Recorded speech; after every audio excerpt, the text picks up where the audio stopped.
Sí, aquí, gracias. Aquí. Buenas tardes. Muy buenas tardes.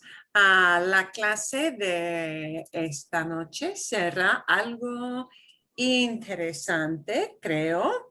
Vamos a ver, vamos a repasar el episodio de Destinos y después vamos a hablar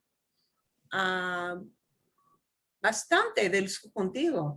Really, right in the middle of the Destinos, we're going to start seeing lots of subjunctive even right away. So as we kind of plug through, make sure you kind of pay attention and ask questions as they come up, because there will be logical places to ask questions for sure. You have already seen a fair amount of subjunctive with destinos, but we'll continue to see why. We'll see examples of when we use it and talk about why, and practice a little bit the just doing it, and you know how to make that form and how easy it is to make the subjunctive form. Making the subjunctive form is super easy. It's getting used to those cues that indicate, hey, go use subjunctive, that are challenging for those of us who speak English. So we're going to focus on that tonight and have you practice a little bit of it. Pero, vamos a empezar con el episodio de destinos. Vamos a ver aquí, and I have to always adjust my sound because it's hard to tell. Ooh, and I got somebody trying to come in. Kathleen, aquí viene. We're going to fast forward through some of this. I do want us to focus on how they use subjunctive along with what happens in the story. Aquí. Y tengo que engrandecer todo aquí. Muy bien. Vamos a ver.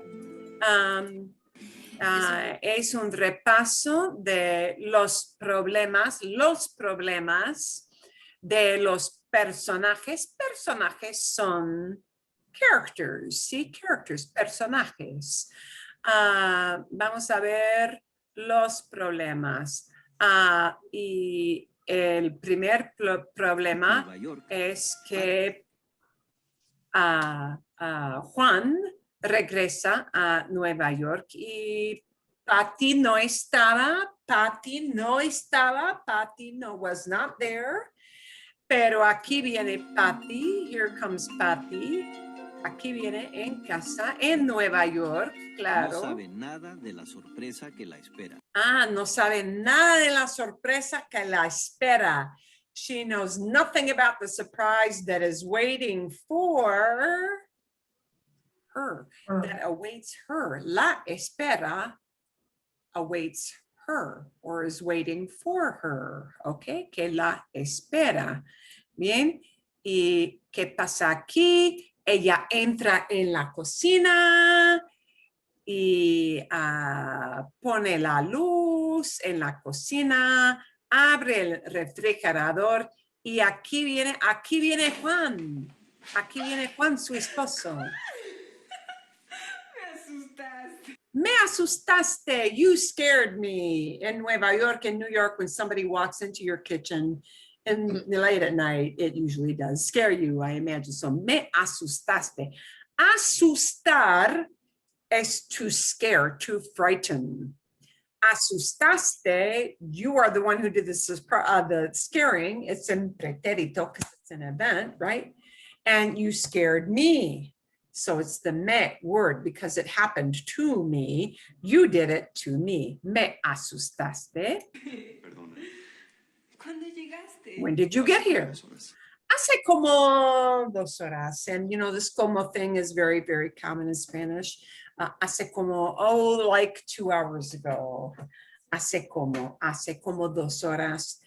Remember, they don't really have a word ago. They don't have a word ago. They have to pair it up with a little phrase, hace, and a period of time. hace in a period of time, and then if you have a full sentence, a verb. But here he doesn't have the verb. He just says, oh, 2 hours ago. And the way to say that is hace 2 horas. And he puts in como because he means about 2 hours. So that como, the reason the como is in that phrase is to say, well, about 2 hours, not exactly, 2 hours. Hace como 2 horas. Pero a tu papá. No, no te preocupes. No ha pasado nada. No ha pasado nada. Nothing has happened. Nothing has happened. Ha pasado, ha pasado. Nothing has happened. Okay. Solo vine a verte. Solo vino a verte.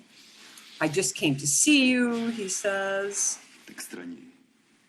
And there they had a little bit of a missing, he tells her he missed her. Pues sí. ¿Y tú a mí no? Bien sabes que sí. Bien, well, you know it. You know I did miss you. She replies back. Bien sabes, you know it very well. You know very well.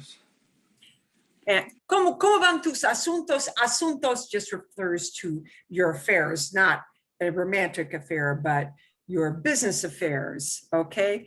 ¿Cómo van tus asuntos? How are your things going? Me alegro de haber regresado. I'm glad to have come back home. Hoy Manuel me dijo que si no hacía unos cambios, la obra no se estrenaría. And she's talking about her problems with her producer, right? That her producer said, if you don't make some changes, this work would not debut. No se estrenaría, would not debut. Estrenar es to debut. And again, this is a conditional, would not debut. Okay, so she's talking about a hypothetical here. No tenía idea. ¿Y qué piensas hacer? What do you plan to do? Piensas doesn't ask what she's thinking. What are you planning to do? Le dije que considerara eso muy bien, que los periódicos estarían muy interesados en. Oh, well, she's kind of threatening to sick the newspapers on him at this point, I told him that, the newspapers would be very interested in, en un caso de censura, in case of censorship. Censura es censorship. The newspapers would be very interested that you're pulling the plug on me out of censorship reasons. And now he brings up the sticky subject of how he's feeling bad. El pobre Juan. Y he estado pensando. He estado pensando. I have been thinking. He estado, I have been. Pensando, I've been thinking. No estoy contento con mi carrera. I'm not happy with my Con mi career. profesión. No puedo dejar de comparar tu vida con la mía. Oh yeah, I can't stop comparing my life, my career with yours.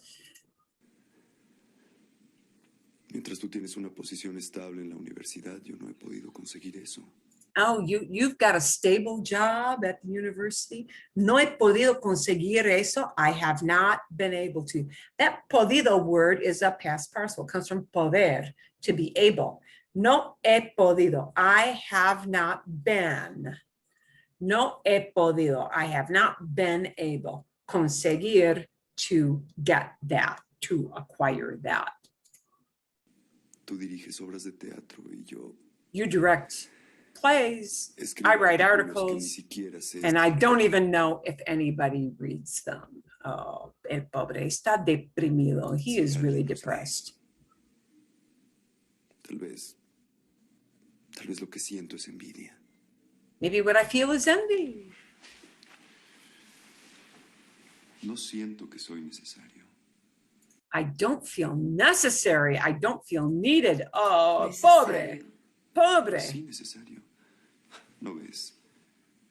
Tú tenías que regresar a Nueva York porque eres necesaria. You had to come back to New York because you're needed. Te necesitaban para continuar con la obra. They needed you to go on working with the play. En cambio yo, A ti te necesitan en México. ¿quién ¿Quién sabe? Creo que exageras.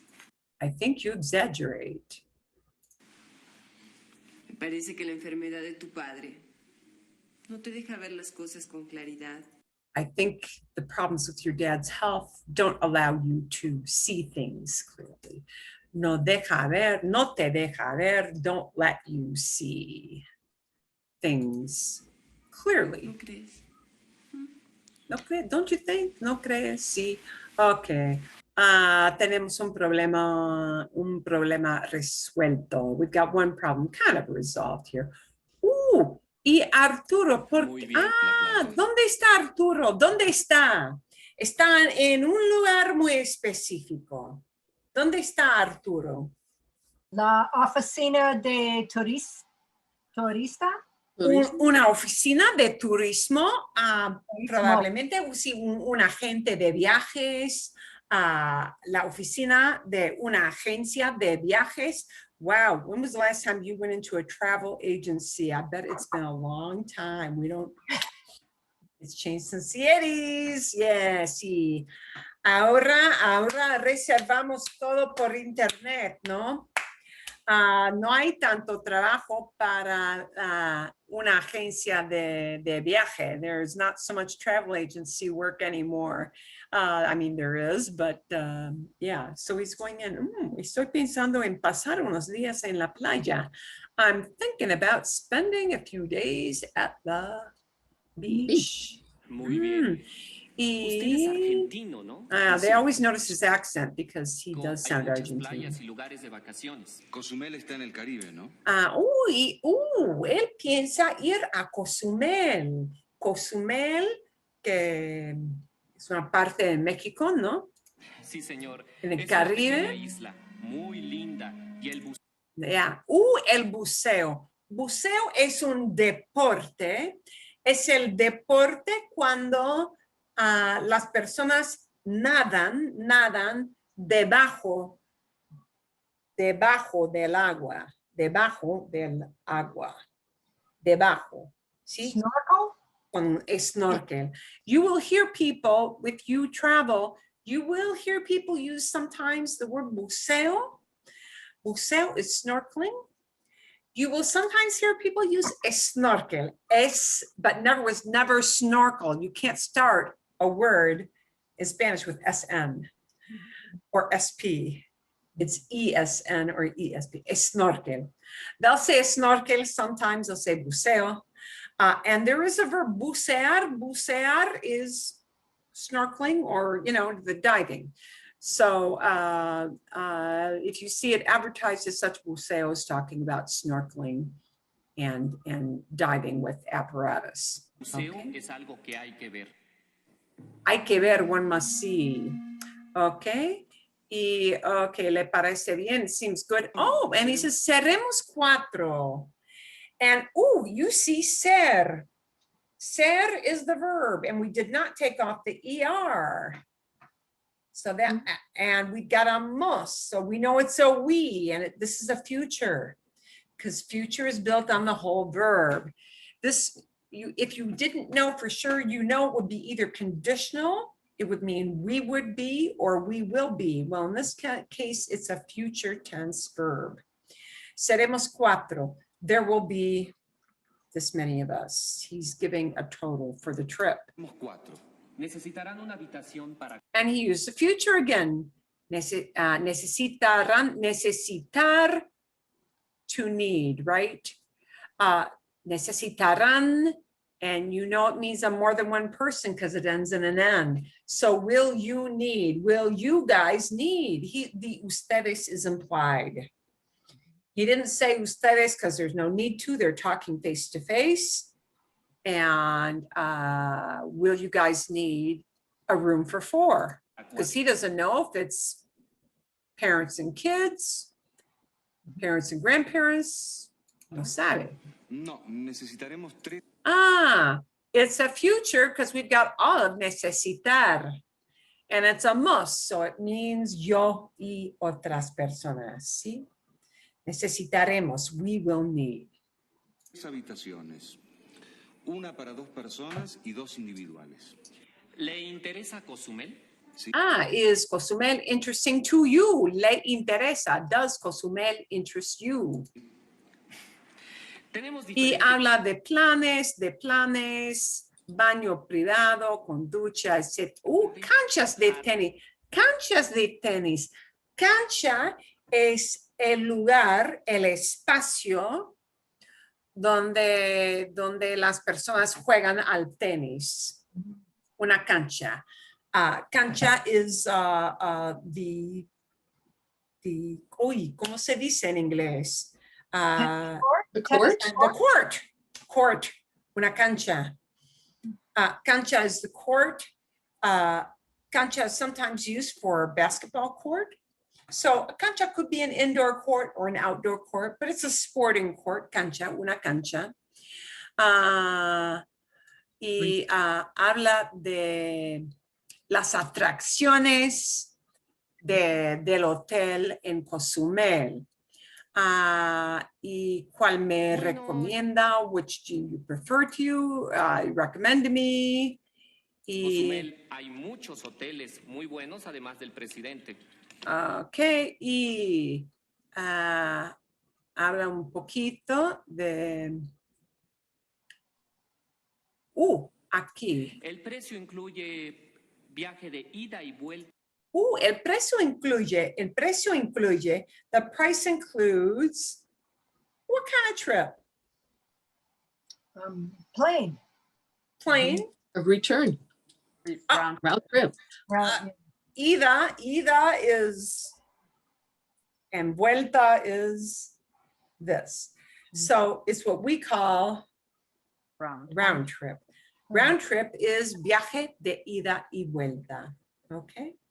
Or somebody might say boleto, ticket, boleto de ida y vuelta. Sí, viaje de ida y vuelta.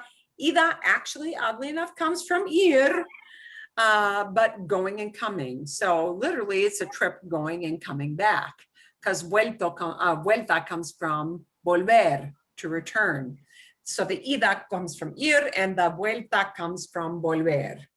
So going out and return ticket on a plane. En avión. Más tarifas, más Más tarifas, más impuestos.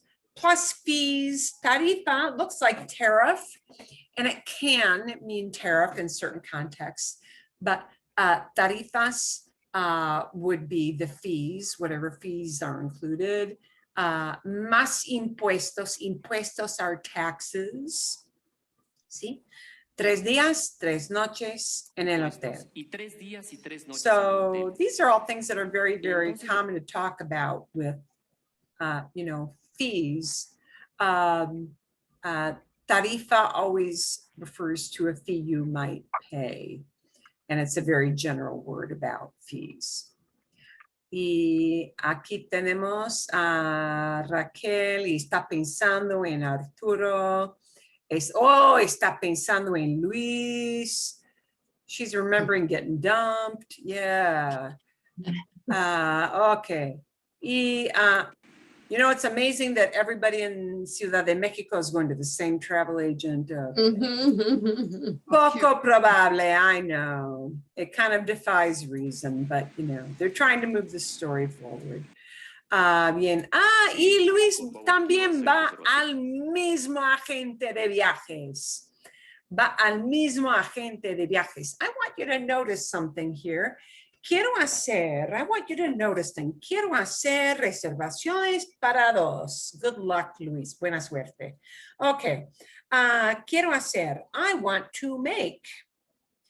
Does he want somebody, is he saying I want somebody else to do something? Or does he say I want to make? I want. I want to make. Okay. We're only talking about one person doing something here. And I want you to notice this because this is one of the important things to know about whether or not to do subjunctive, especially with this word quiero or any form of quiero, quieres, quiere, queremos, quieren. Okay. Vale. Quiero hacer, when we're only talking about one person doing the whole shebang, it's all regular verbs like what you've seen with conjugations forever and ever, okay? Quiero hacer, I've got two verbs. Well, the second verb just goes into infinitive. So it does. I am the one who wants to make the reservation, so it's quiero hacer. No subjunctive needed. Now, this would have to be expressed differently if he said, I want you to make a reservation. Okay, so I want you to listen to how that information, it's the same information, but communicated in a different way. If you say, I want to make a reservation, it's quiero and the second verb, the infinitive. I want to snorkel. Quiero bucear. I want to fly. Quiero volar. I want to talk. Quiero hablar. But if I want somebody else to do something, it's going to turn into what we call the subjunctive. So if he changed this to the idea of I want you to make a reservation, it would be quiero que usted haga una reservación. Quiero que usted haga. I want that you do this. So what's the difference between those two expressions? In one, I'm just talking about what I myself want to do. But on the other one, I'm talking about what I want somebody else to do. So whether you decide to use subjunctive or not really depends on if it's got one of these special kind of verbs that indicates a desire or a situation that is not really happening yet. And it requires a second human being, different from the first one. Okay, so vamos a continuar. We're going to keep going here. Can you say that sentence again? Quiero que. Quiero que usted haga una reservación. Quiero que. That que is a magic word. It's a que without an accent mark if you have it written down, because it doesn't mean what. It means I want that.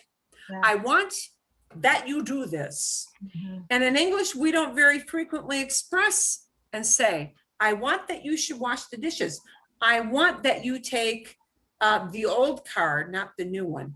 I want that you wash my windows, please. I want that you walk the dog. You would totally know if somebody said it that way in English, I want that you do it, you'd totally know what they meant, but it would sound a little awkward. Wouldn't it sound awkward in English? I want that you do it. It sounds awkward, but you know exactly what they mean. But that's exactly what they need to do in Spanish. You're saying, I want that somebody else does something. Is it, I have a question. Sí. Would it be more likely, more appropriate to say quiero que haga or quiero que usted haga? Doesn't matter. Oh, they're talking, looking each other in the eye. Quite often the usted will be omitted. You know, it isn't a matter of politeness. It's just what people feel like doing. Quiero que usted haga una reservación. Quiero que haga. If I'm talking directly to somebody, they sense that from your body language. And people will often omit that word usted. It is understood because of the body language. Okay, thank you. If you're talking to somebody on a first name basis, like, por ejemplo, you tell your husband, I don't have time to get on the internet and order that ticket. This is on your honey-do list, okay? So you say to your husband, and you don't talk to your husband using usted, using tú, right? So then it goes into the tú form. Quiero que hagas las reservaciones. Quiero que hagas. I want that you should make. And then you're not going to say tú because hagas ends in an S sound. So you know it's a tú verb, yeah? But it'll be a tú form of that subjunctive versus an usted form of that subjunctive. Depende, depends. But people frequently drop the usted here and there all over the place, as long as the body language, because it's a face-to-face conversation, it's understood. Okay. Does that answer your question, Kathleen? Sí. Yes, sí. Okay. Gracias. Vale. Okay. Y él quiere Pues le esas, podemos ofrecer un plan que podemos, incluye lo- podemos ofrecer, we can offer, y habla de, quiere unas vacaciones románticas, quiere una cabaña, quiere reservar, he wants to reserve, he wants to book, quiere reservar una cabaña. Okay.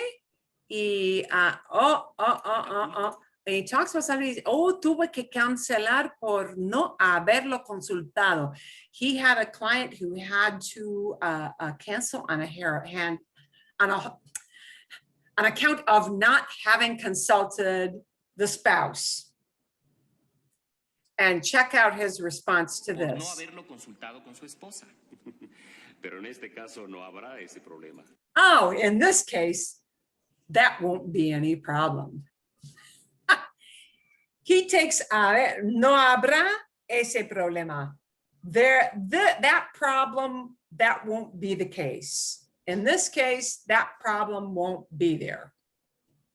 This comes from haber, the same thing we use with I, right? And haber, when it goes into future, this is the irregular form. So, hay un problema, there's a problem. Había un problema, there was a problem. And habrá, or in this case, of course, makes it negative, no habrá ese problema. Oh, that problem won't be out there. Okay, so he puts it in future. Está muy seguro. He's very sure of himself. Bueno, entonces le hago unas reservaciones para 2 personas el próximo fin de semana. Las okay. cabañas incluyen un baño privado. Ok, y habla de todo. Y aquí el grupo va a dormir como una piedra. Aquí tenemos Ángela y Roberto y Arturo. Y desayunan juntos en el hotel, ¿verdad? Y Raquel dice, dormí como una piedra. I slept like a rock. Yeah. Okay, so she slept well. Sabemos, sí. Los dos, sí, durmieron. A los dos, les hacía falta descansar. Oh, the two of you needed to rest. Okay. Y Raquel viene, pero dice que tiene algo que hacer. Tiene que hacer algo y va a regresar. Va a regresar para el desayuno un poquito después, ¿no? Un poquito más tarde. Y qué casualidad, wow, what a coincidence. Ella también va al mismo. Oh, and notice what she says. Yes, señorita. Quisiera informarme. And here she used the super polite, quisiera informarme. I want to get informed about a trip. I want to get information about a trip for myself. Quisiera, I would like to. So she puts it into that super polite quisiera word, which is just an overly polite way of saying I would like. Quisiera informarme, I'd like to get some information sobre un viaje. ¿A dónde? A Guadalajara. A Guadalajara. Somos 3. Somos 3. There are 3 of us. Somos 3. Posiblemente 4. Maybe 4. Posiblemente 4. ¿Y cómo prefieren viajar? En avión. ¿Y cuándo es el viaje? Para el próximo fin de semana. Prefiero salir el viernes por... Prefiero salir el viernes. And notice, she's only talking about what I prefer to do, right? Prefiero salir. I prefer to leave on Friday. Prefiero salir el viernes. I prefer to leave on Friday. I prefer to leave. But if she said, I prefer that we all leave, it would have to be expressed differently. It would have to be prefiero que prefiero que salgamos. Prefiero que salgamos. Changes from yo to nosotros. Okay? So notice that quiero can be used with no subjunctive. Quiero can be used with subjunctive if we've got que and a new different person. Prefiero or preferir can be used all with indicative, no subjunctive needed. Prefiero and the thing you prefer to do. Or if we use it as prefiero que and a new and different human being, then that second part will have to go into subjunctive, and we'll talk about why that happens later. Okay, so the theme you're getting is when you want, when you prefer, when you need, even when you demand that somebody else does something, something different will happen with that verb to express the idea differently. Okay. Y es la única persona que no estoy segura. She's the only person out of this group of three who says, I'm not sure. Everybody else seems kind of sure.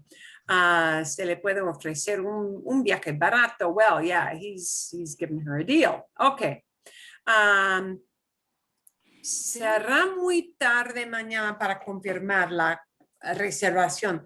Will it be very late tomorrow to confirm? And she uses future because she's talking about doing something tomorrow that has not happened yet, okay? Será, will it be very late? Okay, y él dice que no creo. And he uses an interesting word here, flojo. En turismo para Guadalajara, para here, you would think it means for, but it doesn't. Tourism going to Guadalajara. Here, para is indicating a destination. Tourism to Guadalajara. The para indicates destination, Guadalajara. Turismo para Guadalajara, tourism to Guadalajara, en este momento, at this time, está un poco flojo. Think of flojo as floppy. Flojo, flojo really means lazy, limp. It's thin. It's not packed. Okay, so Guadalajara is not super busy. Flojo indicates it's kind of a weak tourism time in Guadalajara. Oh, you can get a reservation easy. Está un poco flojo. Yeah.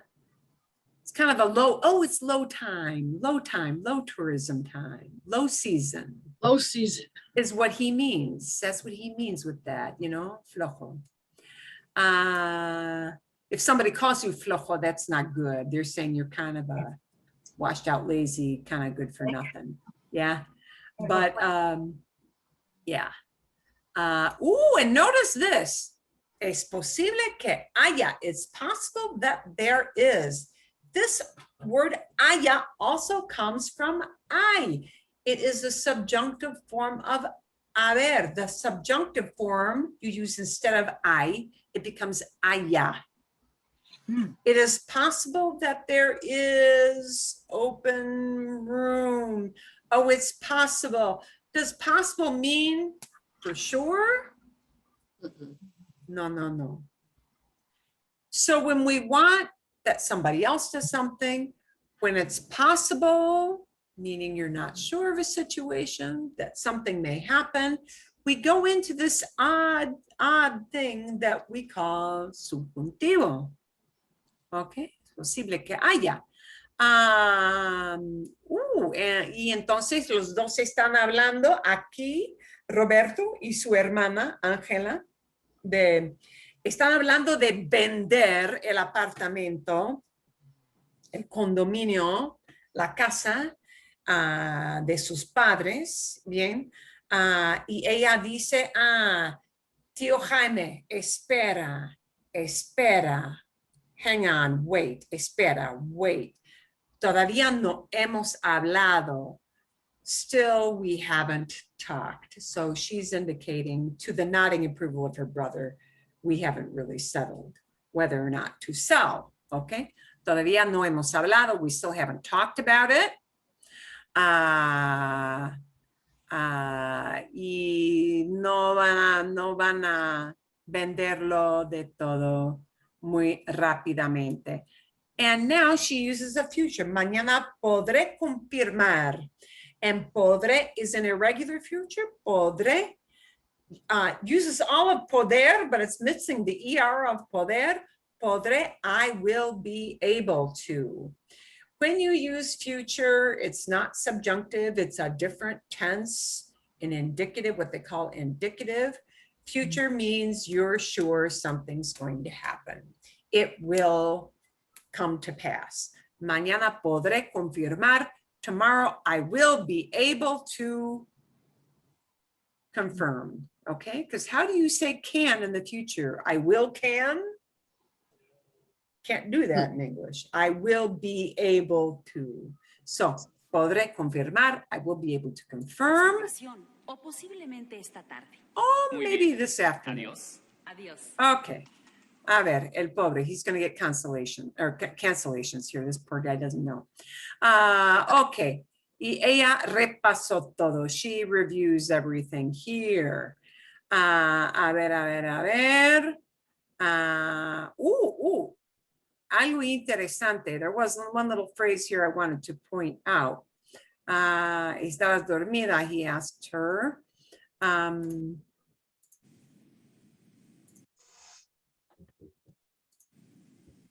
I had scarcely gotten ready to go to sleep. Era When Luis que quería verme. Luis? Era Luis? It was Luis que quería verme, that he wanted to see me? Dijo que tenía algo para mí. He said that he had something for me. And notice here when we use que, we don't need any subjunctive. He said that he had something for me. He said he had this. He did this, he had that. All facts, right? He said he had that. They're all facts. There's no ¿Vi a conjecture. Luis anoche? Did I see Luis last night or not? Vi a Luis, did I see Luis or no? No. Tengo algo para ti. ¿Ahora? Sí, ¿no te animas? No te animas. Animarse is to get pepped up. Aren't you excited? No te animas? Aren't you excited that I have something for you? No te animas? No, Luis. No. Oh, the face says it all. Mira esa cara. Mira la cara que tiene. Look at that face that she's got. No, Luis, disculpa. No, Luis. Sorry, excuse me, disculpa. Estoy muy cansada. Disculpa, pero estoy muy cansada. No vi a Luis. I did not see Luis. No quise. No quise. I refused. She's not saying I didn't want to, although, yeah, she didn't want to, but no quise. Quise is that funny looking past tense. That comes from querer. It sure doesn't look like querer very much except for the Q, you, maybe, but no quise. When we put quise into preterito, it means in negative, refused. This is a negative preterite with querer. So no quise, I refused. I turned him down. Okay. Después de esa cena, estaba yo muy cansada. After that dinner, I was really tired. Yeah, you see. Okay. Y hablaron de todo. Sí, aquí hablaron de Pati y Juan. Un repaso aquí. Y por fin, al fin, tenemos algo aquí. ¿A quién llamas? Who you calling? To whom are you calling, right? Because you call somebody, that somebody is a direct object. With a direct object, if it's a human being, you have to have that So that there doesn't get translated. Oh, ¿a quién llamas? Whom are you calling? Or we would probably say, who are you calling? A Jorge. A Jorge, el novio. El novio que quiere el dinero de Ángela, ¿verdad? Ok.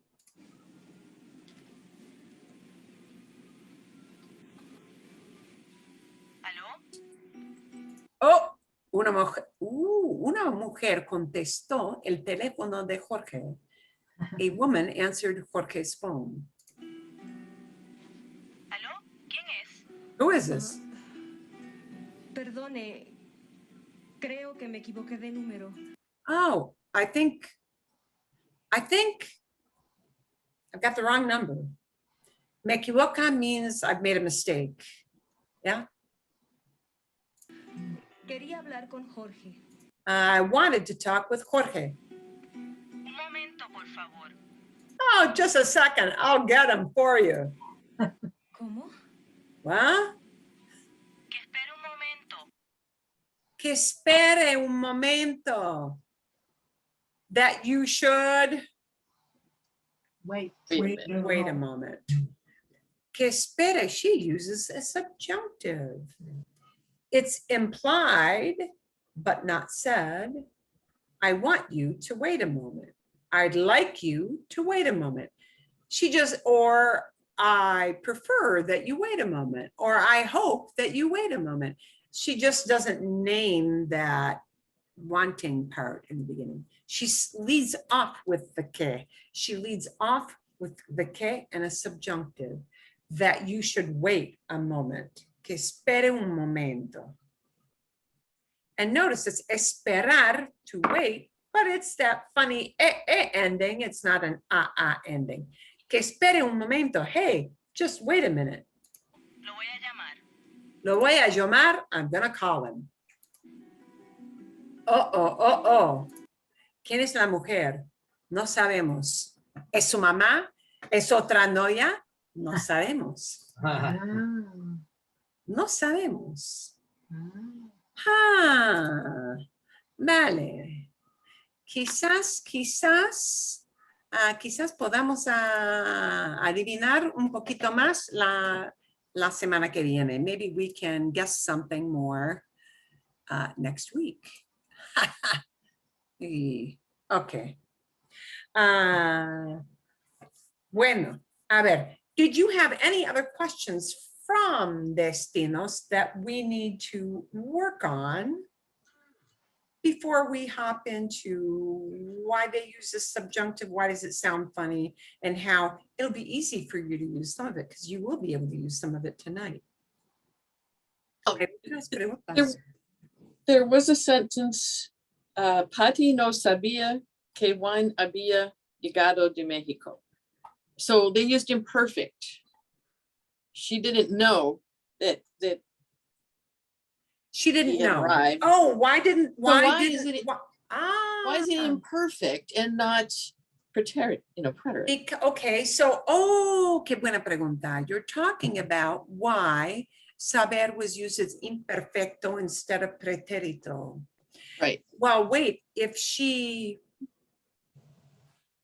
knew, okay, qué buena pregunta. What a good question. I need to get my share screen up. Aquí viene, here it comes. Okay, saber is one of those odd kind of verbs that kind of, why do we use, preterito, el pasado. El pasado, we're gonna look at this as a big question. We've got two things that indicate past, well, more than two, but these two big categories that indicate past. Preterito is events, right? And imperfecto is used for, it's used for description. It's used for descriptions in the past, of course, description in the past, right? It's used for repeated action, right? Things that are repeated, but you don't really know how many times. We know that if we want to use imperfecto, often, but not always, it has the idea of was or were doing. We might translate it that way, or we can translate imperfecto as used to do, whatever that action is, okay? So let's keep in mind, preterito is boom, boom, boom, done, done, done. Imperfecto is fuzzy edged. It happened, but we don't really know how many times, or it describes something. If I want to say the sky was blue, that's not an event. It's a description. If I want to say, oh my gosh, there were 10 cars in line ahead of me, that's a description of what I see. It's not an event. Those cars physically being there are not an event. The car arrived in the parking lot, that's an event. The car left the parking lot, that's an event. There were cars on the street, that's not an event. It's describing, wow, look at all those pieces of metal on the road. Okay. So when we talk about somebody knew something, okay, somebody knew, that's going to be either saber or conocer, right? And well, okay, it's information. So you know it's saber. But saber means two different things. In preterito means one thing, in imperfecto means another. Saber in preterito means only one thing. It has to mean an event. And the event is found out. So they couldn't say Patty supo. Patty knew. What they meant to say, how they expressed it, was Patty sabía. If we're talking about somebody new information, that's not an event. I knew. Patty knew he had come back. But What she they meant didn't to know. say, well, but the way they expressed it was Patty knew. So let me break it down two ways. She didn't know he was coming back, but the way they express it is the way you have to take it. So I could say this, but you would express it differently. Patty supo que Juan había llegado. Patty found out that Juan had arrived.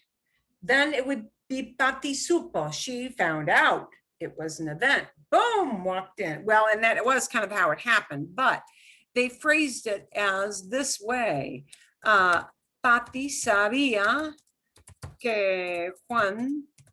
Well, but they said no sabía. Oh, no sabía, gracias. That even makes more sense. Ha! Patty no sabía que Juan había llegado, perfecto. Or regresado. I need to get a little more, necesito más espacio aquí. No, regresado. Patty no sabía, she didn't know. We're talking about what's playing around inside her mind. And if you want to say somebody knew something or didn't know something, it's going to be imperfecto. Because it's a mental process. And it's a mental process that's not, boom. No sabía, she didn't know last night, she didn't know 2 hours ago, she didn't know all that day that he was coming back. She didn't know. The fact that she didn't know something, that knowledge in the past is just this big blobby floating all day. She didn't know. Okay. No sabía que Juan había regresado. She didn't know that Juan had returned. When we talk about mental activity, that somebody knew something in the past, it's going to be imperfecto as a general rule. When we use that verb saber in preterito, it changes into found out, because it changes it into an event that, boom, now it just hit her like a brick wall. Boom, she found out. Supo would mean found out. Patty no sabía, she didn't know. She didn't know 3 hours ago. She didn't know early in the day. She didn't know when she woke up that he was headed back. So that sabía is very fuzzy. She knew this, but kind of a long time. We don't know how long, but it's not an event. Supo que había llegado. Patty supo. Patty found out that Juan had arrived, right? But this is Patty didn't Not know that Juan had returned. That's the difference. Some verbs may have special meanings in preterito versus imperfecto, and saber is one of them. So saber in preterito is found out. Saber in imperfecto means knew, because if you knew something, had knowledge, it's all happening up here mentally, and it's not an event. Conocer, oddly enough, also gets different meanings in preterito versus imperfecto. If conocer is in preterito, it means met, and met for the first time, because we don't use conocer to say, oh, I met my friends at the cafe. We don't use conocer for that. Conocer en preterito is met for the first time, and conocer in imperfecto means knew somebody in the past. And I'll show you two examples. Conocí, here's a preterito, I met. Conocí a los padres de mi esposo en Wisconsin. Conocí a los padres de mi esposo en Wisconsin. I met my husband's parents, meaning first time. And you don't ever say first time because you don't have to. Everybody knows when you say conocí, it means first time. I met them in Wisconsin. That's the place where it happened. Conocí a los padres de mi esposo en Wisconsin. Boom. But conocía a mis amigos. Conocía, perdón, perfecto. This is better. Conocía a mucha gente en la fiesta. Conocía a mucha gente en la fiesta means I knew a lot of people at the party. I walked in, I know all these people. I already knew them, okay?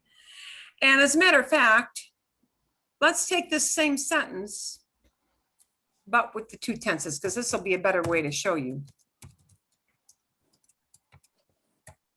Conocí a mucha gente en la fiesta. I met a lot of people at the party. And I didn't know these people before. Conocí a mucha gente en la fiesta. I met a lot of people, and it was the first time. You know from that sentence, you know from that verb that means you didn't know any of these people beforehand. But conocí a mucha gente en la fiesta means I knew a lot of people at the party. You already knew them. I knew them. ¿Ven la diferencia? Do you guys see the difference? Okay. Some verbs, not all, but some verbs get special meanings when they're done with preterito versus imperfecto. Okay. And a lot of times it winds up being some of these verbs that have like a mental process or an emotional kind of thing going on.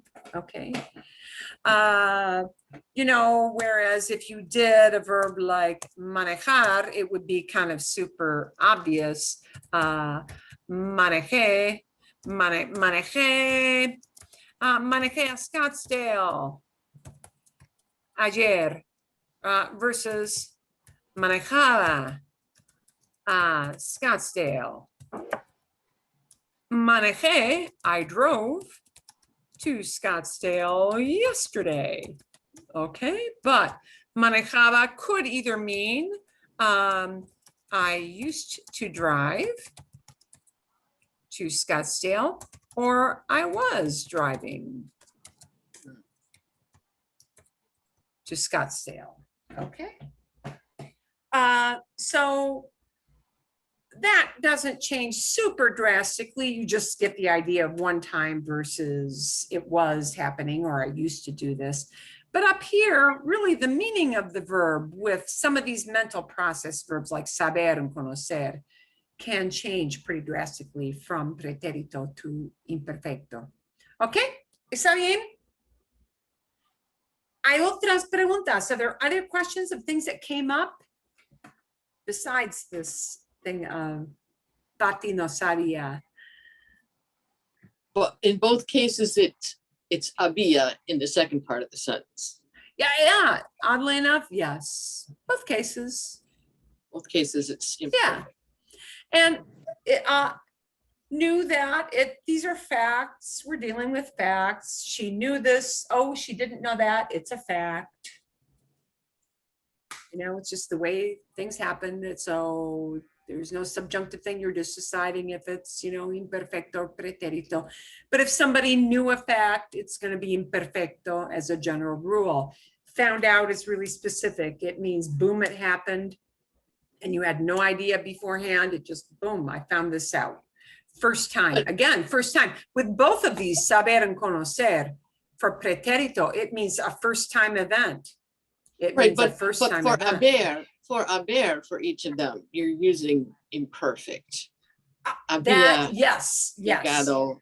because había that is how we llegado. say somebody had arrived. Okay, Okay. so it Had would always arrived. be imperfect. So let me, if you say had arrived, yes.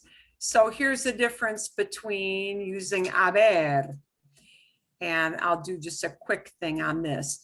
These are called this, okay, so the verb in question is había regresado, or it could be habíamos llegado, right? It could be anything with haber. And what this means is we are pairing up haber, and haber is what gets conjugated, and we're adding on what we call a past participle. And this means some kind of verb that ends in either ado or ido. Okay, a ver. And it is what we call a perfect tense. Perfect tenses we have in English as well. We have something that correlates exactly to perfect tenses in English. So for perfect tenses in Spanish, you need two verbs working together. For perfect tenses in English, you need two verbs working together. In English, what you need is have, and again, a past participle. But it'll be something that ends often in ed, but we have all kinds of odd things because we don't say, I have seen it many times. I have seen it. So we have oddball things too, left and right, not just ed as an ending, but you know, not I have righted that email, but I have written that email. Well, okay, you get the picture. But I have talked, I have watched, I have walked down that road 1,000 times. Okay, so present perfect is taking haber and putting it in present tense. Present perfect. And all these things are going to mean somebody has, or some people, plural, have done something. And there'll be things like I have arrived,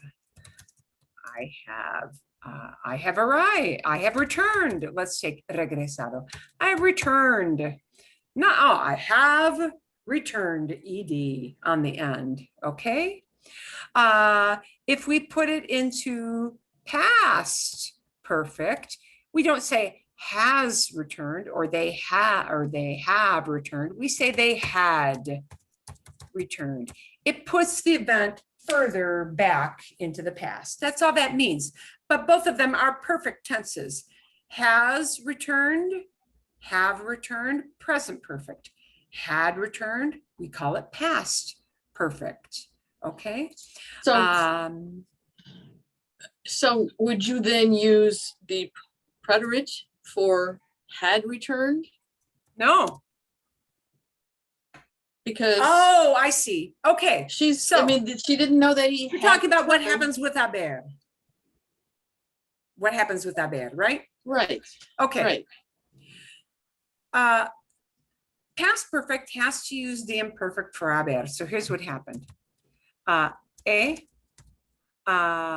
Hemos, has, habéis, you're not going to use it, and an, plus the word, let's just take regresado as an example, because the regresado stays the same no matter what you use.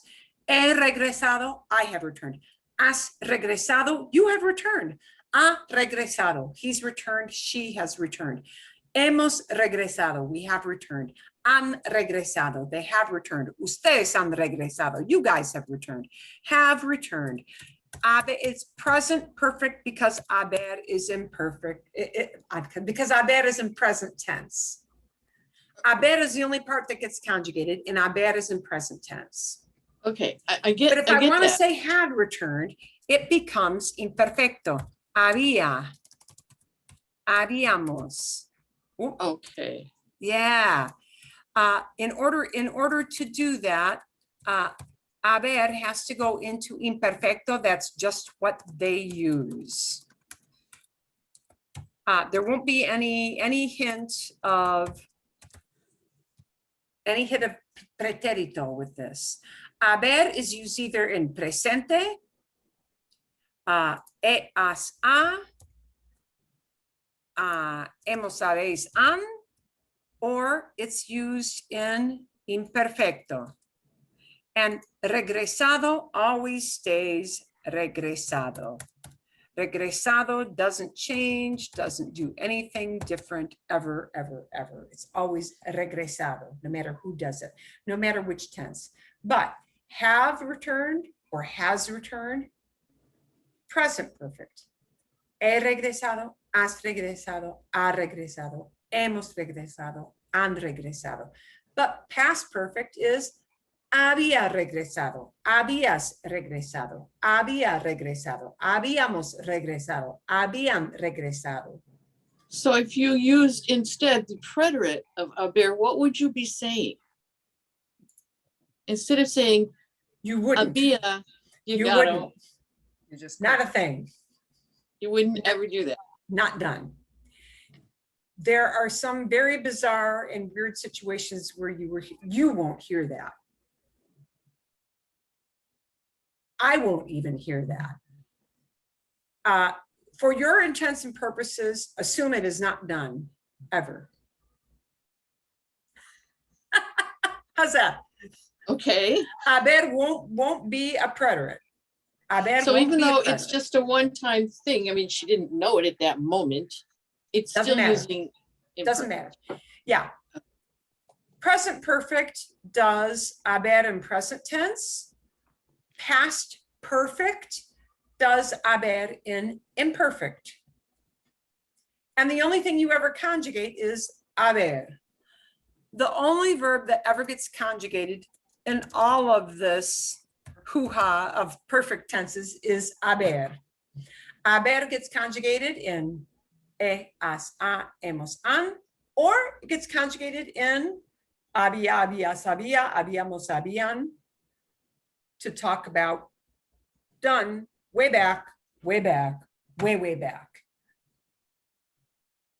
So había regresado says, ooh, long time, way back in the distant, distant past, before the other stuff happened. So when we've got this sentence of Pati no sabía, perdón, I got way too many. Pati no sabía, Patty didn't know what's going on in her head. Pati no sabía que Juan había regresado. Pati didn't know that Juan had returned.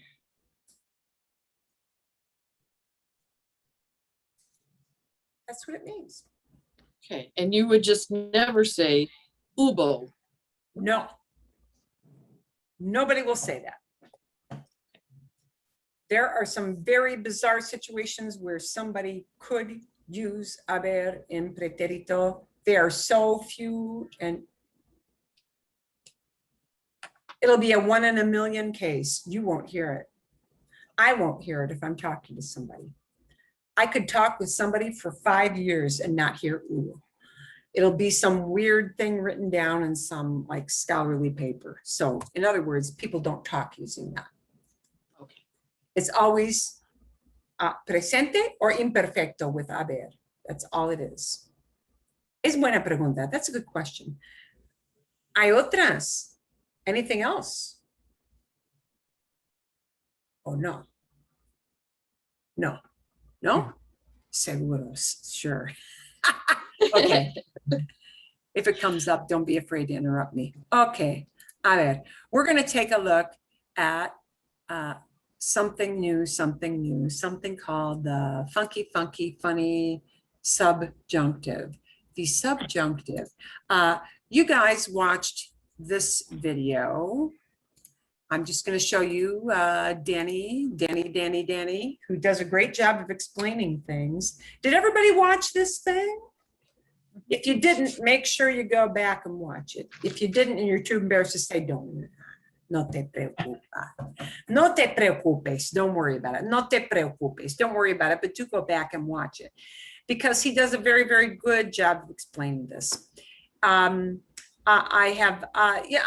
constantly seek for the best way to explain subjunctive because I'll be honest with you, subjunctive terrifies people and it should not, but it does terrify people. But here's what you need to know. You need to know that actually it is used very, very frequently, a lot in everyday conversation, a ton. So it's good to know what it is. Subjunctive is hard for English speakers. If you were a native French speaker, you would say, we have that. I know less about German. I think in German, I would know that. It happens in other languages. It's hard for English speakers because we don't have that. That's why it's scary, because we don't have that. And when you're introduced to, here's what this is, and here's why we use it, it's like, what? Are you serious? People do this? And yes, they do. How does English express subjunctive? Poorly. How does English express that same idea of subjunctive? If it's present, it expresses it about this many different ways. They're totally different words. So English will use like 5, maybe even 6, if I were to stretch it, different ways of expressing that same idea of subjunctive.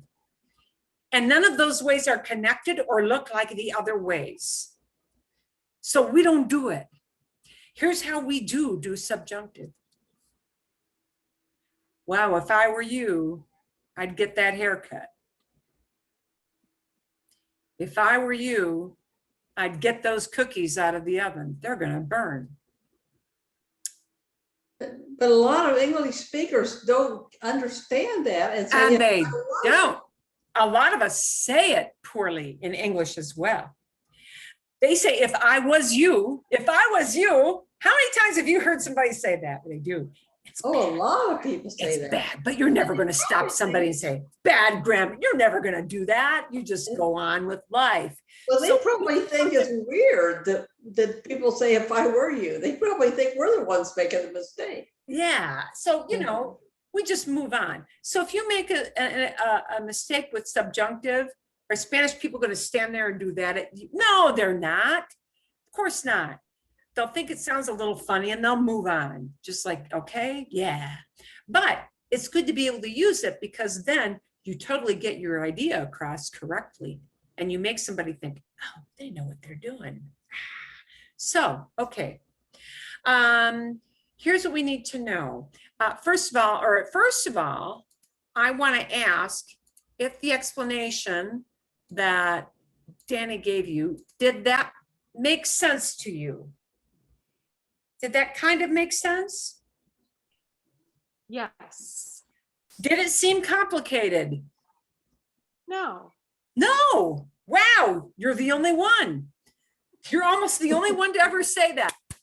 Felicidades. Well, Congratulations. part of the reason that you could understand it was because he gave these sentence examples.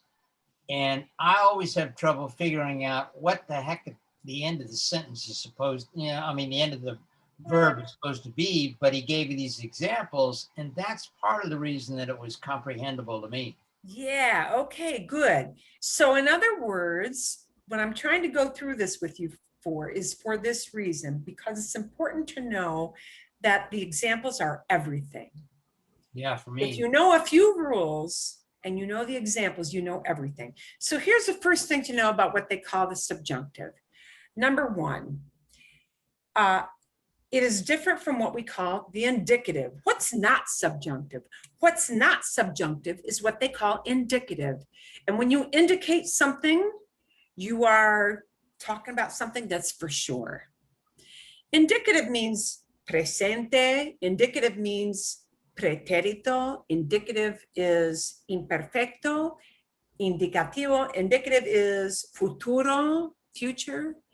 Indicative is even condicional, conditional. Things that talk about what we're doing now, really, what we for sure will do in the future, things we did in the past or things we used to do, they're all facts. All those verbs, when they go into any tense that falls into indicative mood, that means they're real events. They really are happening. They really will happen. They really did happen. They really used to happen. That's simple. Subjunctive is not a tense. It is a mood. We're going to look at present subjunctive. Present subjunctive is a mood because it indicates something isn't for sure happening right now. It's not for sure happening. We either want to like impose our will upon somebody else to do something, or we think it may be possible, or we're indicating that we kind of doubt. We're indicating that it might not be a real action. So anytime you express doubt or imposing your will on somebody else, or talking about your mental, emotional reaction to somebody else doing something, that other action, that other something will be what we call subjunctive. That's why it happens, because it indicates an activity that you're having an emotional reaction to, or that is not a part of reality necessarily, okay? So they use a different verb form to talk about those activities because they're not part of the world of reality as a general rule. Okay. So now slip the imperative / commands into this conversation. Yes. So imperative is closely related to the subjunctive. Imperative just means a command. You're giving an order. That's all it means. There is no past to commands. Take out the trash, turn on the light, turn off the TV, turn on channel 4, feed the dog. They're not past. They're an order. Go do that. Do it. That's an imperative. They're commands. You're telling somebody to do it. But again, in the world of commands, do you know if it's going to happen? Right. Maybe it'll happen in 5 seconds, pretty soon. Oh.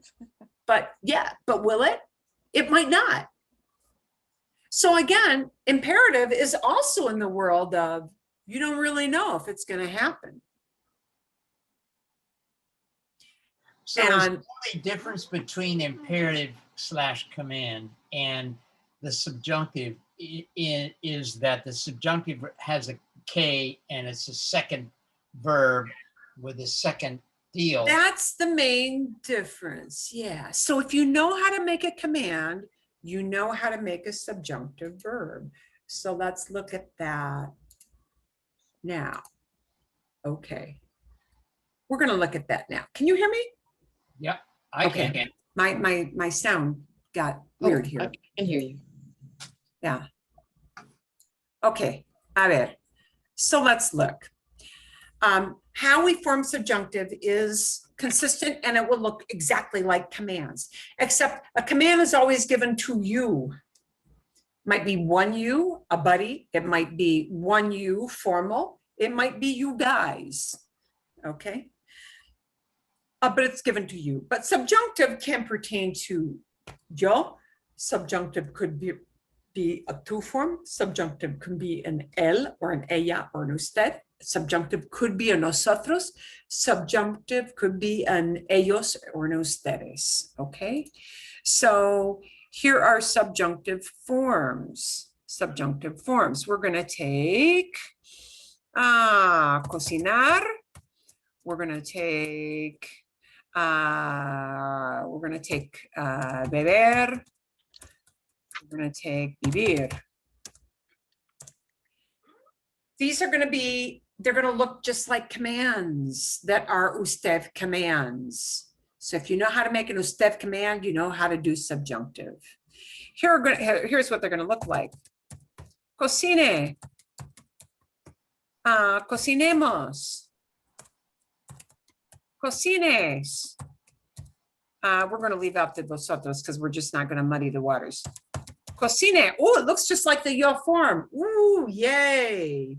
The yo form and the usted or el ella, it'll be the same thing. Yay. Nothing different to look at there. Cocinen. Yay. What looks different? Instead of sounds like you think it should be, it's sounds. But you still get an S at the end for tú. You still get an N at the end for ellos. You still get a mos at the end for nosotros. Yay. You only use the opposite vowel. Yay. Could it get any simpler? Yeah, it sounds wrong, but it's right. Okay. Beber. Here's what it's going to be. Beba. Bebamos. Bebas. We're going to skip vosotros because we don't want to get into that because you're not going to use it. Beba, yay. Yo and el usted get the same form. Yay, yay, yay. And beban, yay. Beber, ER verb, but you don't see any No, it's a. But we get a mos for nosotros. We get a na for they. We get an S for tú. Yay. No es tan difícil. So these are not hard to do, are they? No, no son difíciles. Viva, vivamos. Vivas, you can predict this. You can see it coming. Vivas. Viva, because it doesn't change. Vivan, yay. IR verbs, you think they should be a sounds, maybe an E here, but no, they're sounds, yay. So they're really just present tense, but with the vowel switched. Yay. Okay, no es tan difícil. That's not hard. So here's where it gets hard. Here's where it gets hard. Any verb that has something weird going on with yo. Any verb that in presente, has something weird going on with yo, it's going to have to look at the yo form first to get to this thing we call subjunctive. Just like we had to start with yo to get a command for usted, okay? So when I've got a verb like salir, I can't say sala, because that means living room. It ain't that simple. I have to start with the yo form first. Salgo. I forget the o. I just forget the o. And now I use the opposite vowel. And I use that salg from salgo all the way down. Salga, salgas, salga, salgamos.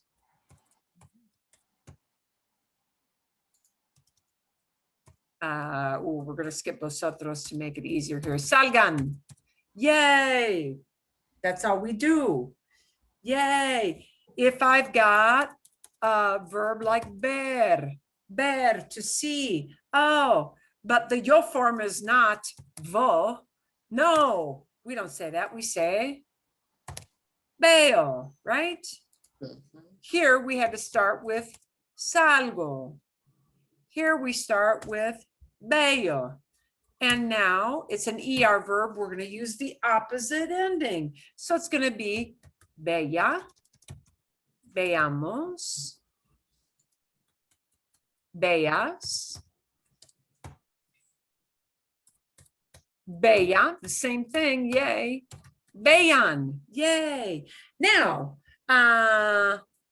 bueno, a ver, okay, un ejemplo más. Let's take another one that will be, ooh, look at this one, dormir, dormir. But I have to look at yo first. I have to start with yo first. If you start with yo, you can't go wrong. I have to look at duermo first, duermo, because it's got a stem change. So stem changes will happen. So, duerma, right? Ooh, this one's a little bit durmamos. I know it's a little odd, but don't worry about the nosotros. Don't get hung up on that yet. Duermas. Duerma, because el a usted is going to be just like yo, and duerman. Yay. Don't worry about the durmamos yet. So duerma, duerman, duermas, duerma, duerman. Yay. So we start, if you start with yo with presente, you can't go wrong. Just get rid of the oh and use the opposite vowel. You got your subjunctive. There it goes. Okay. We're only going to have, and by the way, salir and ver and dormir are all considered regular for subjunctive because they borrow that yo form, and whatever that yo form is, I just get rid of the o and then I make it subjunctive. Okay. So here are the only things that are really, really going to be considered kind of irregular. Dar, ir, ser, haber, estar, saber. In subjunctive, these are going to look weird. Because I have doy. I can't start with doy. I can't start with yo. I got no o at the end to get rid of. That's why. Ir. I got no o at the end of voy to get rid of. Soy. I got no o at the end to get rid of. A ver. Wow. That one's really weird. If I really want to conjugate it, I got no o at the end to get rid of. I got no o at the end to get rid of. Wow, I really got no o at the end to get rid of. Yay. So that rule of start with yo and drop the o, I haven't got that. I got no o. But they are going to use opposite vowels. That part will hold true. So, oops. Oh, I got my fingers on the wrong keys. That's why. So, dar will have de as a base. Ir will have vaya as a base. Ser will have sea as a base. Haber will have haya as a base, and that's the only form you're going to use there. This will have este as a base, and this will have sepa as a, I know, sepa, how weird is that? Well, it is. It's irregular. So these are the only ones that are irregular, and they spell out dishes. Dar, ir, ser, haber, estar, saber. Yay. Those are the only things that are truly irregular. And that's how you form the subjunctive. That's how you form it. You form it. Okay. So now we know how to form subjunctive, right? Theoretically, but you're going to see lots of examples. We're going to do lots of examples. We're only going to get time today to do a few. But that's the first thing we got to know. We got to know that it looks like an usted command or maybe an ustedes command, right? They go into all the forms you expect. Second thing we need to know about subjunctive is that certain types of verbs will be what we call triggers, meaning they send up a red flag saying, uh-oh, watch out. If I'm talking about myself, I don't need subjunctive. if the subject is the same, but if I have two separate people, I'm going to get subjunctive. So bear with me. We're going to take a look at something different here. And I will be sending you this thing. Oh, my cat stepped on it and it disappeared. Shoot. Isn't that like the dog ate my homework? I know it. I can call it up fast. Shame on that kitty.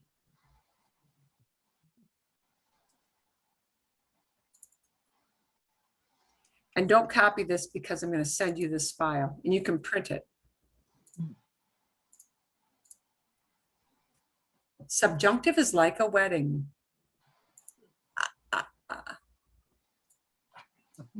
It takes two different people. It can't be I said that I'm going. It can't be I want to go. I want you to go. I told you that you have to go. It's different. Two different people. And a wedding ring of 10K. K. Gold. Yeah, how clever. Okay. In the wedding, here are the kinds of verbs. In the first part of the sentence, the verb must be this kind of a, well, must be, usually is this kind of a verb. It's a verb of wishing or wanting, which follows, it could be a whole bunch of verbs that do that. It should be a verb of emotion, like, I'm happy that, I'm excited that, I'm sad that, I'm angry that. I like it that, I like it that you dance like Shakira. I like it that you, different person, dance like Shakira. Anything that indicates emotion, your emotional reaction regarding what somebody else does. Verbs of doubt, that's the hardest one. Warning, warning. Verbs of demanding, which is really no different than verbs of wishing. It's not really different. Impersonal expressions, need or grief, okay? The way that Danny expressed it was weirdo, but I will send you that. And I will also send you the weirdo acronym. The weirdo acronym is really, really helpful too. But this is going to show you how we use subjunctive. Quiero que Juan vaya. I want that Juan goes, but we would never say, I want that Juan goes. We would say, I want Juan to go. Okay. Quiero que Juan vaya. Quiero que Juan cocine. Quiero que Juan hable. I want Juan to talk. Quiero que Juan estudie. I want Juan to study. Quiero que Juan baile conmigo. I want Juan to dance with me. I have to have two subjects and I have to have a verb in the front end. Quiero. Right? That indicates this idea of wanting or imposing your will upon somebody else to do something.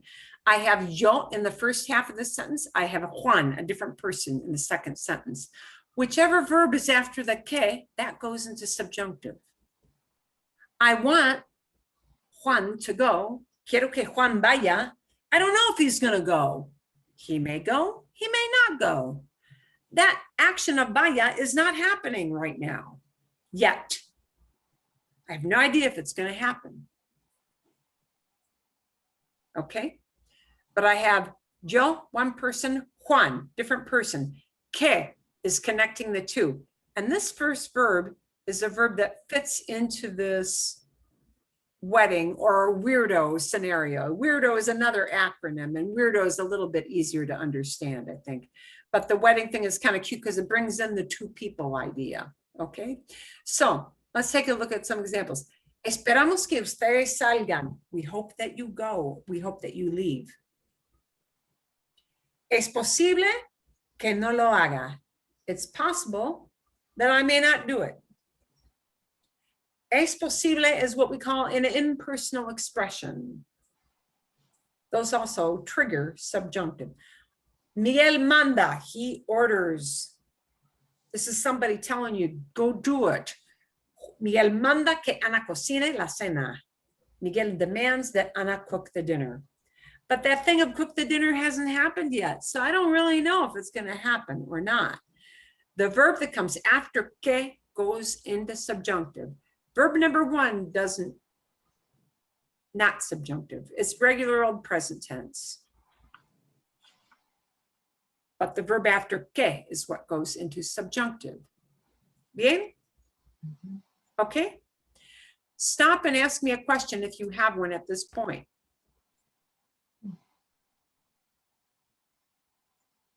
You know, I've got a, where could I find a resource that in the yo form, excluding irregulars, has basically the same sentence.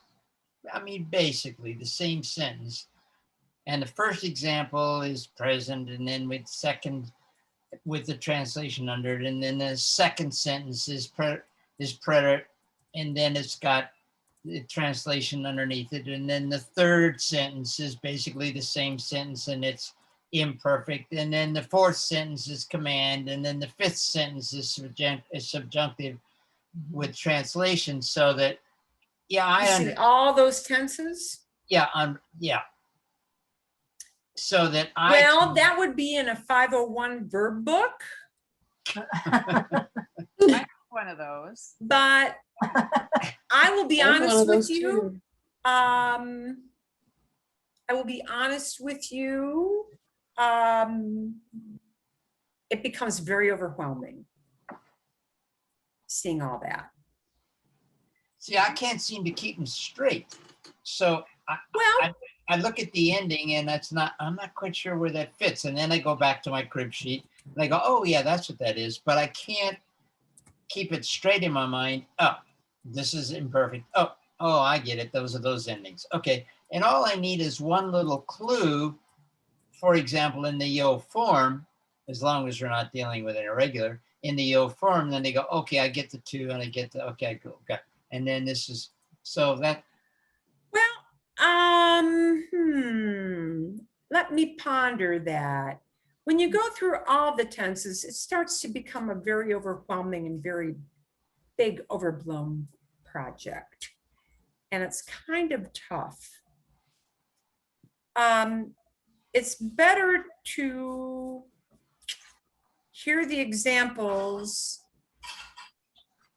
individually and go up, but like to kind of march the same verb. You're talking about like take the same verb and just put it in every single one of those tenses. Yeah. That's really the job of a 501 verb book. It really is. There you go. Or a cheat sheet like that. I bought some plastic cards with the verbs that helps me, except that to put so many verbs in there, the print is so fine that I have to use glasses and a magnifying glass, and I still can't see them very well. It becomes overwhelming.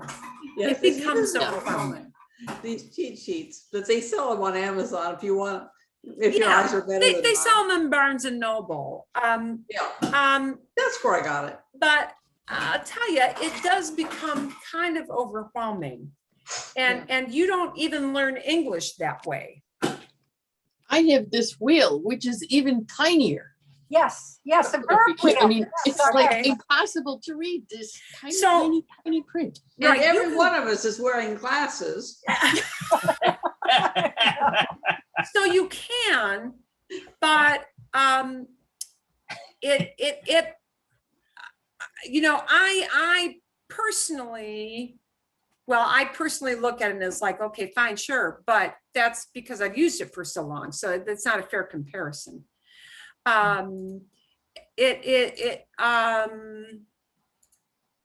not sure. Yeah, I think I get how the helpful idea. it is. Yeah, I think I get the idea, which is Fred, it's not a very good idea. Well, I don't think it is, because I mean, it is if you want to, if you are curious about how a verb will morph into all these different forms, and you can even go online and find 501 verb tables online. So there are a whole bunch of apps that do that. If you go into Google, I almost guarantee if you Google, hablar, verb chart, Spanish, you'll probably find something that has that. But you'll have to, check it. You'll either find a site that lists all of them, or you'll find, a listing for that. Probably you'll find both. But what helps more, at least in the case of this thing with subjunctive, is just to see a lot of these examples like Danny had, and to speak with a lot of examples like Danny had, and get the sequence of when this happens. Okay, thank you. It's probably not what you wanted to hear. No, I need. Okay. I need. Because here's the thing: when you're talking or listening to somebody talk, it's happening like that, and you don't have time to think, should I be using subjunctive or not? You have time to think. I want to say, I want you to take this package. That's what you have time to think about. I want you to take this package. I want you, two people. I want. It's a desire. I need subjunctive. I want somebody else. It's a desire. It's subjunctive. I want you to take that package. Are you taking that package right now? Has it happened yet? Pop it into subjunctive. So you need to see a bunch of examples of that, which is what we're going to seek to do. I'm going to give you some examples of, I'm trying to think, I do believe you're going to see something in your book with this. Hay ejemplos. Sí, hay ejemplos. Bien. Can I sneak Okay. in a question? What Sí, if sí, it's sí. not I want you? What if it's he wants she to do something? He wants her to do something? Yeah. Same thing. Are they two different people? Yes. So you would still use Does he subjunctive. want somebody else to do something? Yeah. So here's how it's going to look. I'll have it on the screen. Él quiere que ella, él quiere que ella compre el regalo. He wants her to buy the gift.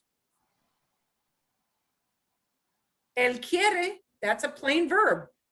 Does he really want that? Yup, he sure does. He wants that she should buy. Él quiere que ella compre. Él quiere que ella compre. Is she buying it right now? Maybe she's right at the verge, but has she done it yet? Nope. Él quiere que ella compre. Is he imposing his emotional, what he wants on somebody else's action? Yeah. So that second verb is not a part of the real world of what is really happening yet.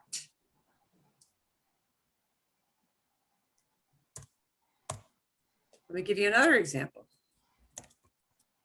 Espero que, I hope that, I hope that. Oh, I could say, espero llegar a las 6. I hope to arrive at 6. Do I have two different people there? No. Just me.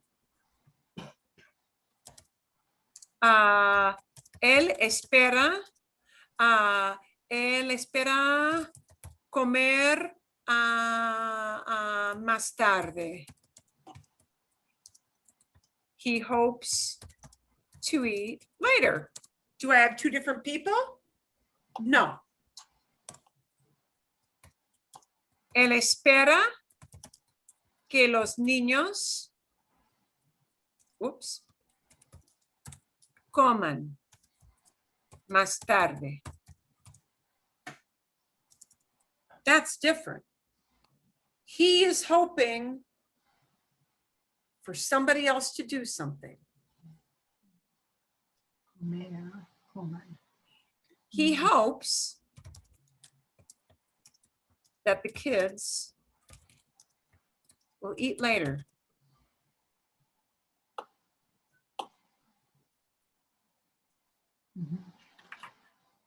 He has an emotional feeling of hope or expecting that somebody else will do something. I can either say, I can even say, esperamos que llueva. We hope See, that it rain. will rain. Esperamos que llueva. Because llueva comes from llover, and llover can only be conjugated one way because it rains. People don't rain.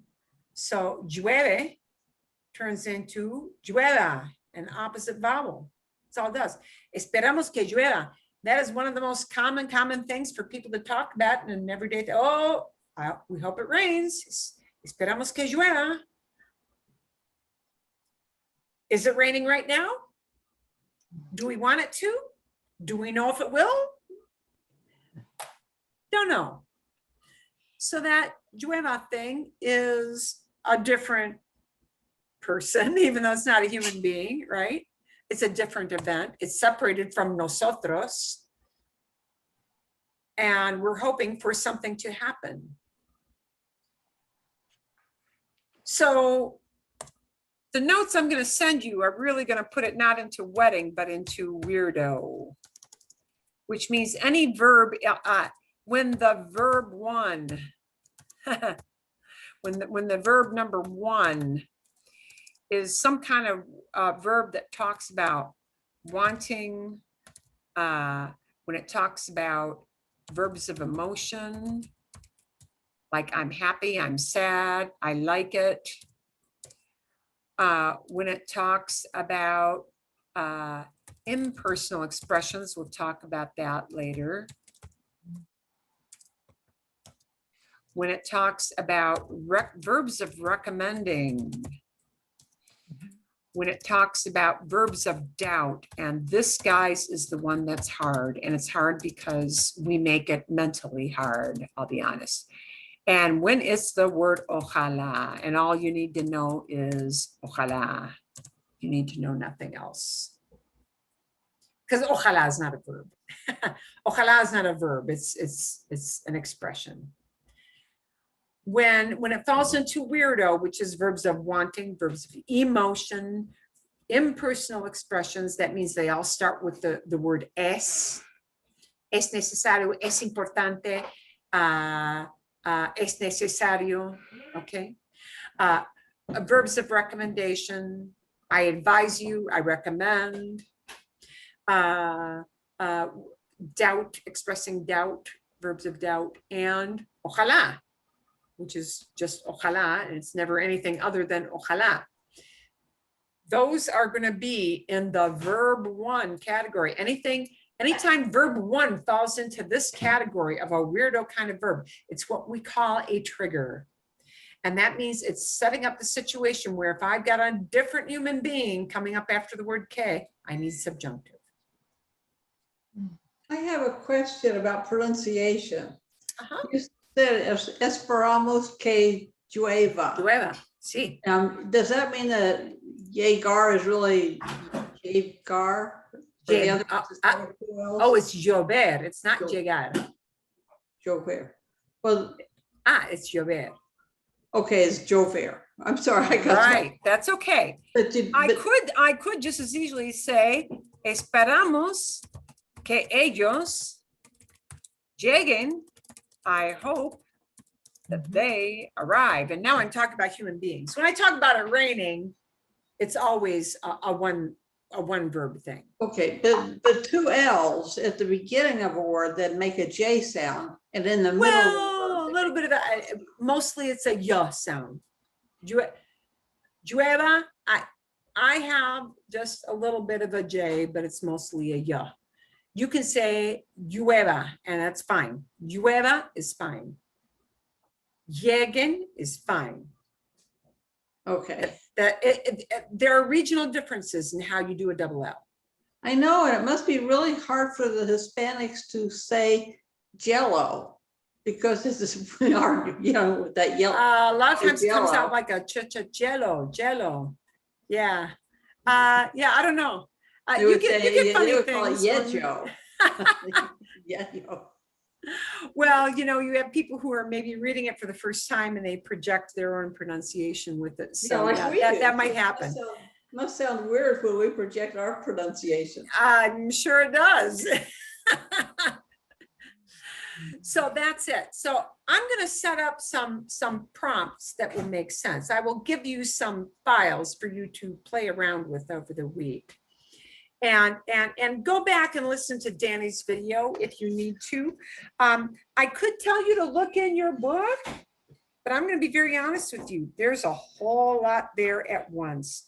I will tell you, look at your book to see what subjunctive forms look like, what the conjugated subjunctive looks like, because that'll line it all up and give you a whole bunch of forms so that you start to get comfortable with its opposite vowel, its opposite vowel. Oh, it still has stem changes. It still has I think stem it's changes. about page 58 before they get to those. Yeah, it's a long way, but you know, honestly, a lot of people are starting to come around to the idea, probably rightly so, that you do need to be familiar with subjunctive, because people do use it all the time in very, very common conversation. So I will send you a whole bunch of examples, and then we'll give you prompts to work on some examples talking together next week. Does that make sense to you? Mhm. But they're going to be very simple, very targeted examples so that you repeat a pattern over and over. For me to give you every scenario, I would have to give you about 100 different examples, and you're never going to be able to, it'll be one big blob. One big blob. So you need to break it down into things like, what might I hear on a daily basis a lot if I'm just talking to Joe Schmo down the street? Or I need to talk to some guy in the store. What am I going to use a lot? And start with those examples first. And then it will start to become a pattern that your brain just automatically recognizes as a word pattern in that order. Okay? Okay. Yeah. And keep in mind, English does not do any one thing with subjunctive. It does like about that many different things, and none of them sound the same. So we haven't got a good English comparison. You have to go with, here are the things in Spanish that trigger, oh, I'm going to need subjunctive. So I'll just use the oddball, the wrong sounding, the opposite sounding vowel. And that's what you do. Yeah? See. Okay. So we'll get you that info in a more concise thing. But the book will be good for showing you in like about a 3 or 4 page spread what those subjunctive forms look like. Teaching you why to use it. Don't go to this yet, because it'll throw everything at you and it'll be the big blob and scary. Oh no. And it doesn't need to be scary. It really doesn't, because it's not that hard. No es tan difícil. Okay? Bien? Sí. Vale.